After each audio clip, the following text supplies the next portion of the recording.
வணக்கம். இன்னைக்கு நான் ஒரு சின்ன கதையை ஷேர் பண்ண வந்திருக்கேன். ஒரு நாட்டை ஒரு மன்னன் மிக சிறப்பா ஆட்சி செஞ்சு வந்தான். அந்த நாட்டுல இருக்க மக்களுக்கு எல்லா விதமான நன்மைகளையும் தந்து அவருடைய குறைகளை எல்லாம் தீர்த்து வச்சிருந்தான். இதை கேள்விப்பட்ட ஒரு பிரபலமான ஒரு துறவி அந்த மன்னனுக்கு ஒரு சிறந்த பரிசை கொடுக்கணும்னு சொல்லி அவனை தேடி வந்தாரு. வந்தவர் அவங்கிட்ட ஒரு சின்ன ஒரு தைல குப்பிய அவர்கிட்ட கொடுத்தாரு. அதை என்ன சொன்னார்னா, இந்த தைல குப்பியில ஒரு சொட்டு தைலம் இருக்கு.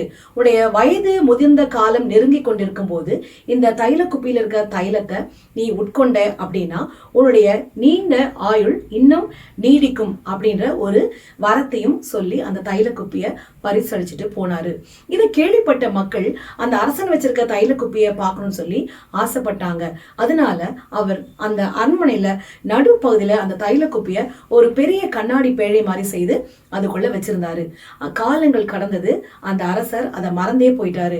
வயது மூப்பின் காரணமாக நோய்வாய்ப்பட்டு மரண படுக்கையில இருந்தாரு. அந்த முனிவர் சொன்னது அவருக்கு சுத்தமா ஞாபகத்துக்குமே இல்லை.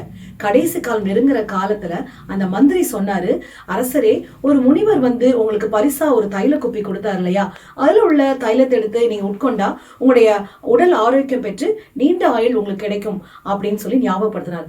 அதை கேட்ட அரசர் சந்தோஷப்பட்டு அந்த தைல குப்பியை எடுத்துட்டு வர சொன்னாரு. எடுத்துட்டு வந்து அந்த அரசர் கையில கொடுத்து அதை சாப்பிடணும்னு சொல்லி அந்த தைல குப்பியை திறந்து பார்க்கும்போது அதில் இருந்த அந்த ஒரு சொட்டு தைலமும் ஆவியாக போயிருந்துச்சு. உள்ள இருந்த தைலம் காணாமல் போயிருந்துச்சு. அப்ப அரசர் ரொம்ப வருத்தப்பட்டாரு. அவர் என்ன நினைக்க வச்சானா, வயது மூப்பு அடையிற காலத்துல அந்த தைலத்தை வந்து என்னை உட்கொள்ள சொன்னாரு. ஆனா நான் மறந்து போயிட்டேன், அந்த காலத்தை பத்தி நினைக்கவே இல்லை.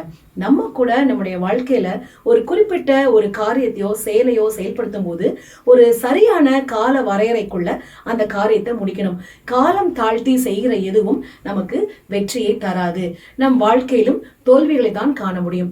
ஒரு காலத்தில் ஒரு குறிப்பிட்ட செயலை செய்து முடிக்கும் போது அதற்கான சந்தோஷம் மிக அதிகமாக இருக்கும். ஆகவே நம்முடைய வாழ்க்கையும் சந்தோஷமாக இருக்கும். தேங்க்யூ.